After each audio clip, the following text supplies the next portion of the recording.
అల్లు అర్జున్ నటిస్తున్న Pushpa 2 cinema shooting శరవేగంగా జరుగుతున్న సంగతి తెలిసిందే.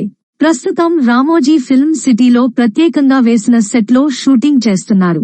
సుకుమార్ దర్శకత్వంలో రూపొందుతున్న ఈ సినిమాతో బాక్సాఫీస్ వద్ద 1,000 కోట్ల టార్గెట్ ను వేగంగా టచ్ చేయాలని మేకర్స్ గట్టిగానే ప్లాన్ చేస్తున్నారు. ఇక బ్లాక్ బస్టర్ పుష్ప మొదటి భాగం ద్వారా అల్లు అర్జున్ జాతీయ స్థాయిలో పాపులారిటీ పొందిన విషయం అందరికీ తెలిసిందే. ఈ క్రేజ్ ను మరింత పెంచుతూ పుష్ప 2 కోసం ప్రేక్షకులు ఆసక్తిగా ఎదురుచూస్తున్నారు. ఇక అల్లు అర్జున్ పుష్ప సినిమాకు గాను జాతీయ ఉత్తమ నటుడిగా నేషనల్ అవార్డు పొందిన విషయం తెలిసిందే. ఈ సినిమా ద్వారా ఆయన బాడీ లాంగ్వేజ్, నటన హిందీ ఆడియన్స్ ను విపరీతంగా ఆకట్టుకున్నాయి.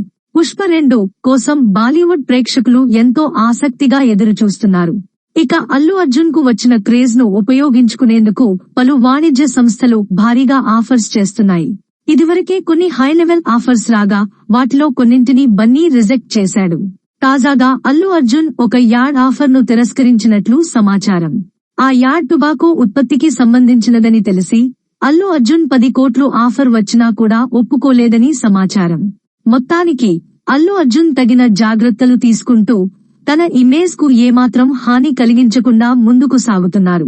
ఇంతకు ముందు కూడా ఒక పాన్ మసాలా యాడ్ లో నటించేందుకు ఆఫర్ రాగా బన్నీ దాన్ని రిజెక్ట్ చేశాడు. ఇక ఇప్పుడు అంతకంటే ఎక్కువ ఆఫర్ ఇచ్చినా కూడా ఒప్పుకోలేదు. దీన్ని బట్టి బన్నీ ఏ తరహాలో అడుగులు వేస్తున్నాడో అర్థం చేసుకోవచ్చు.